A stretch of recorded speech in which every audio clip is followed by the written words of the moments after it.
Joanna from Evoker, and in this video we'll be picking up where we left off sculpting our pants. So I'm just going to leave the front folds for now and I'll move on to the back.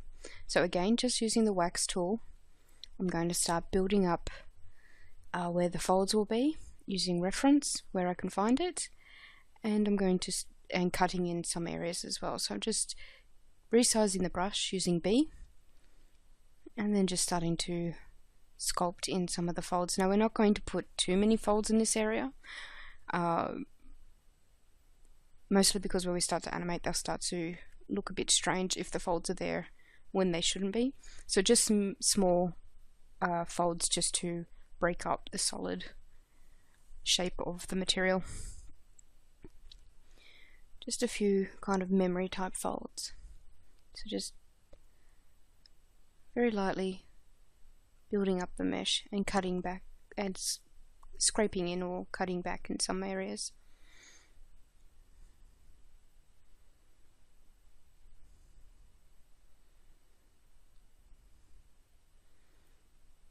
Okay, so just underneath here.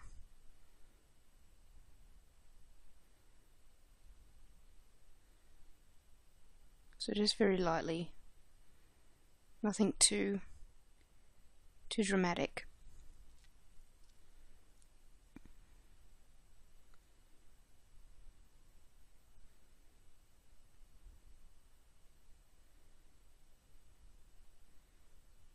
Just cutting in lightly here and shrinking my brush to create just a bit of a sharper fold.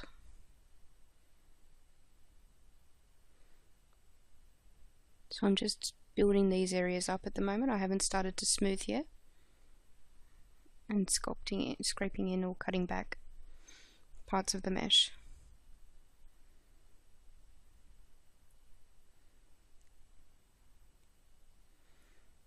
Okay, so that little tool popped up. That was by accident. I didn't actually select anything there. Now I'm just going to hold the shift key and smooth back some of these folds.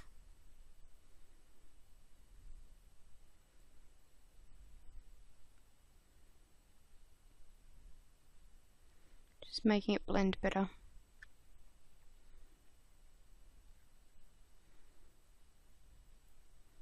Just adjusting the size and the strength of the brush where needed.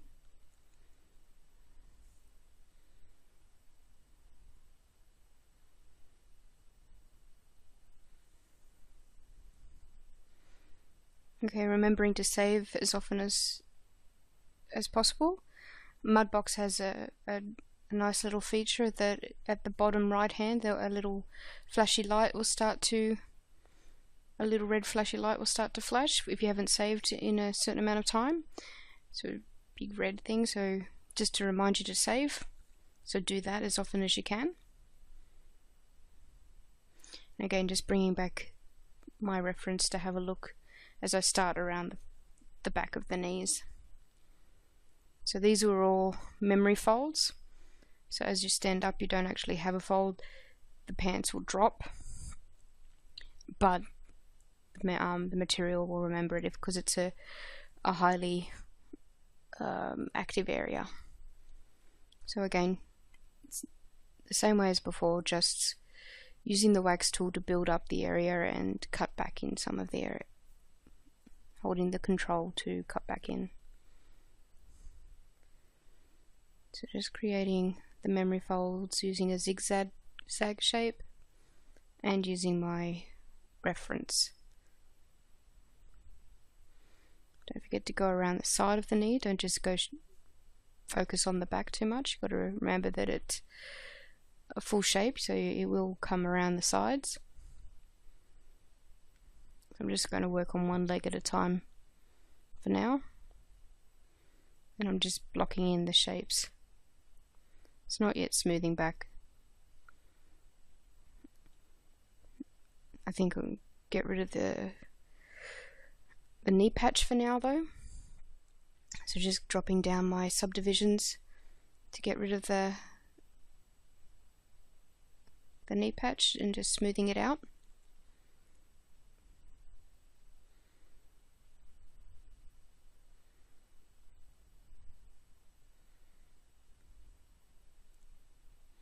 Again, just holding shift to get rid of that knee patch. We'll re-add it again later.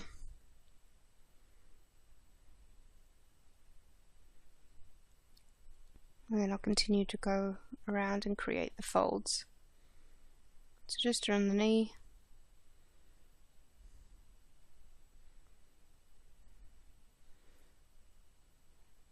Changing my brush size often to get the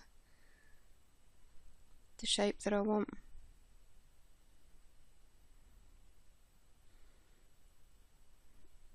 Just cutting in and building up.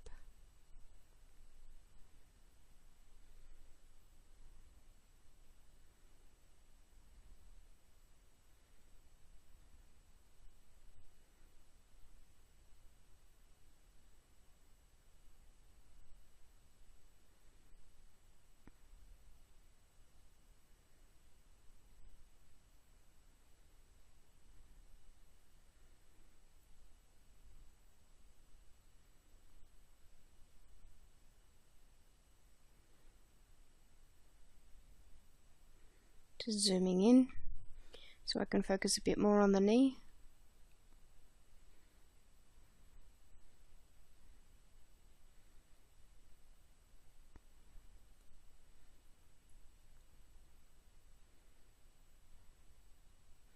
We're just using short strokes to create them as well.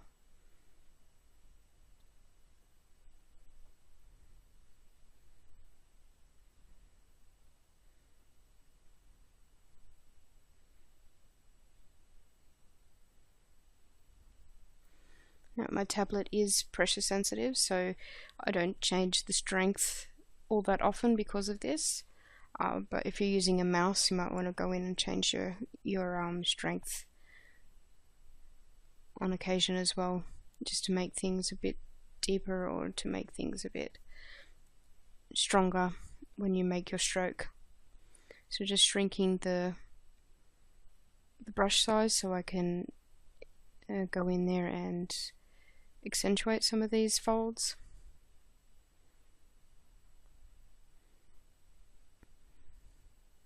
And then I'll start to smooth out.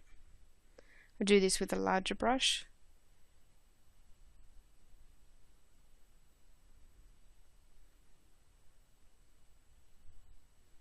But just to cover I use this larger brush just to cover the larger area rather than having to go in and do each fold by itself. It also helps to blend them together.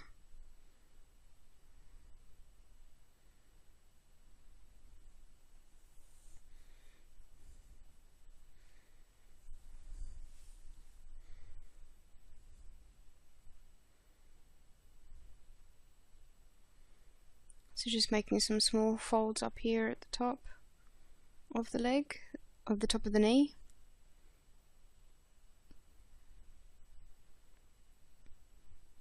Just to break up the solid form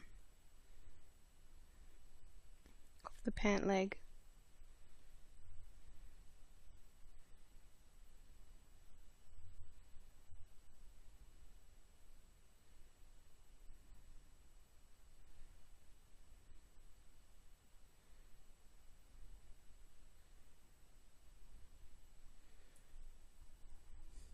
So quite often I'll just rotate around to see where I'm going to put the next fold and see how things are shaping up. So again, making a very small brush, I'm going to go in here just to sharpen up the edge of this fold here and then smooth it back out.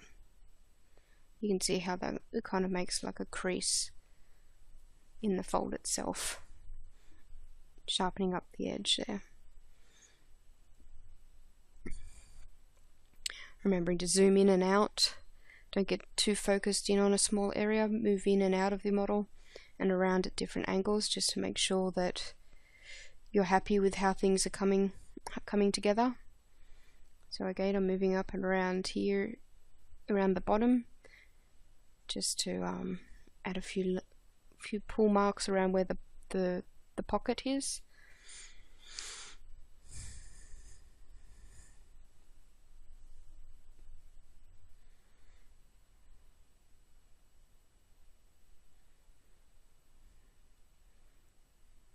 and then I'll continue on with the folds around the back of the knee. This time on the other leg. So just the same way as I did with the other leg, I'll the leg I've already done. Just using the wax tool, going in, building up, and cutting into the mesh.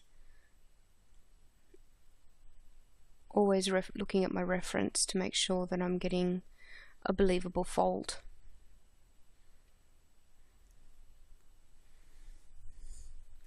Folds can be a bit tricky to make them look natural, so it can just be a matter of practicing.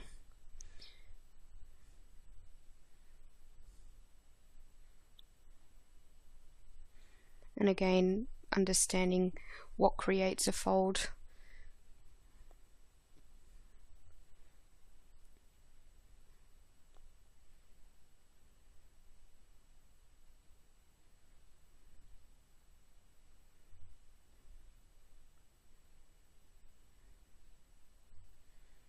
Just looking around, seeing where else I can create folds. I'll bring this one around to the front of the knee.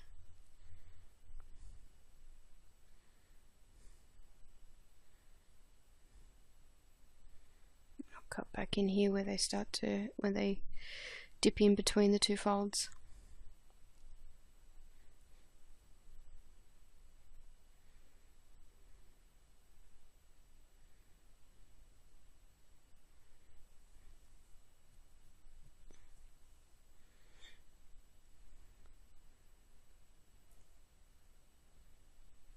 I'm just starting to move down the leg and adding to the folds that we cut into the mesh. I'm just going to paint over the ones that we already did cut in as well to enhance them, since smoothing them has made them quite lumpy looking rather than nice clean folds. So make sure you cut in where you cut in the original fold. You don't want to try and build up on the area that should be indented, because the mesh itself won't accompany that, and it'll start to look weird when you bake in your normal mat.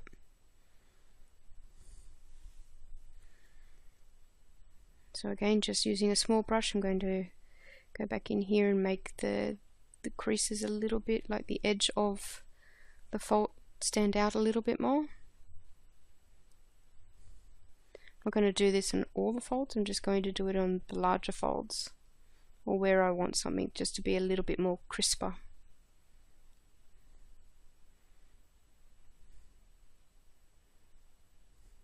I'll bring this one down around the back. Yep.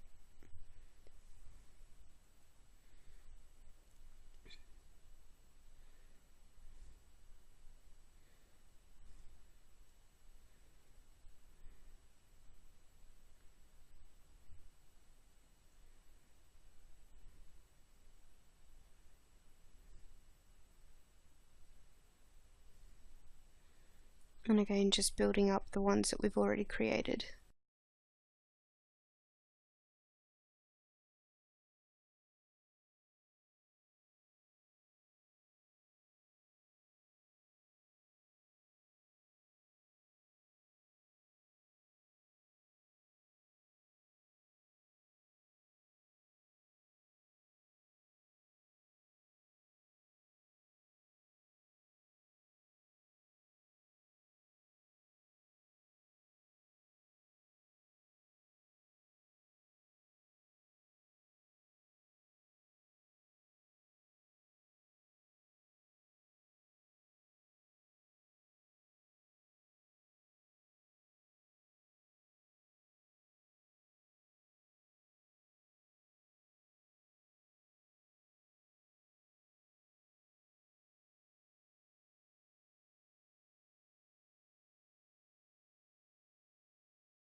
Okay, I think I'm almost done with the folds.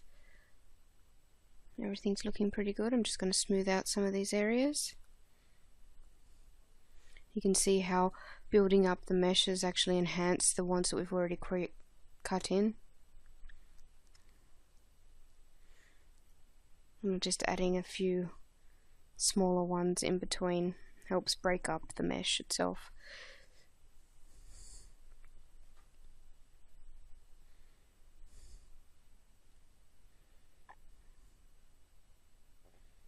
So just smoothing that out.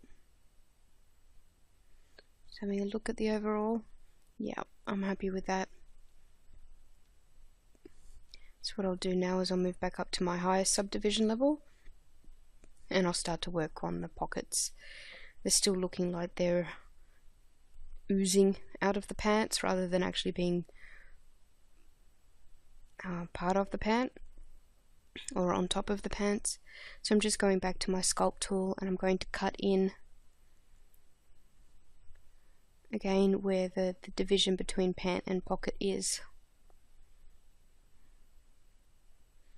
making sure that I've got my steady stroke turned on, just adjusting the strength a little bit here.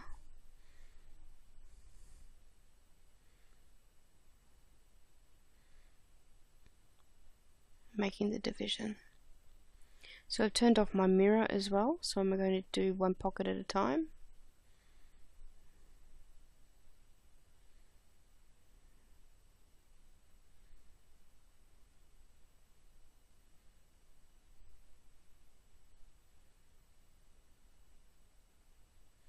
Just undoing when I do a stroke that I'm not happy with, and I'll just smooth that one out. So you can see how using this tool it helps to bring the pocket out of, or making it look like it's sit on the mesh.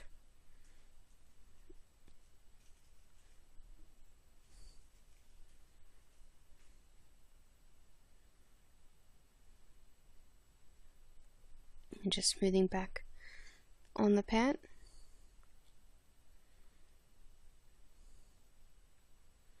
And yeah, just making a very small brush now just to cut that in a little bit deeper.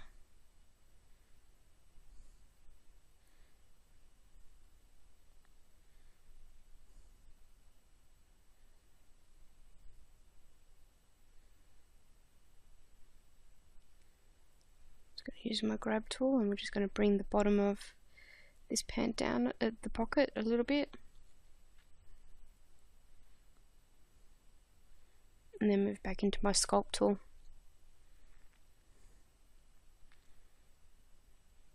Just to continue to cut that division in there until I'm happy with it.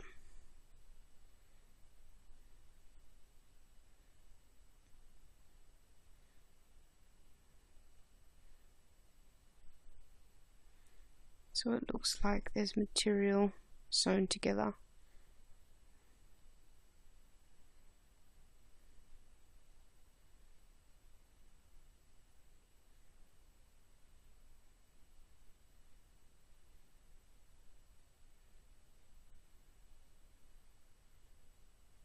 Just smoothing back again on the pants and then moving into the top of the pocket.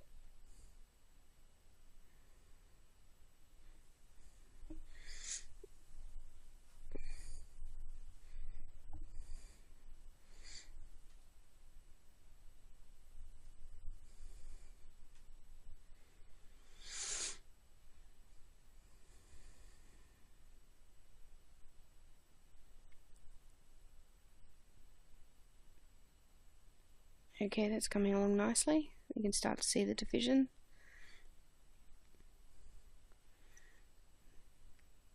And that line almost looks like the seam of where the pocket has been sewn to the pant.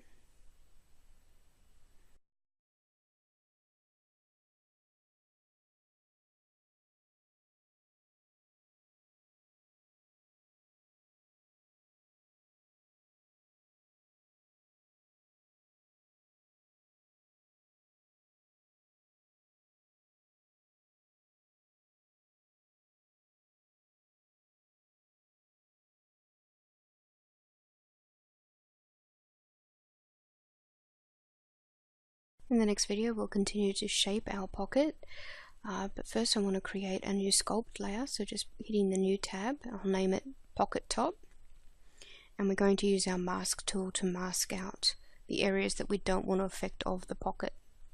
So we'll continue with that on in the next video.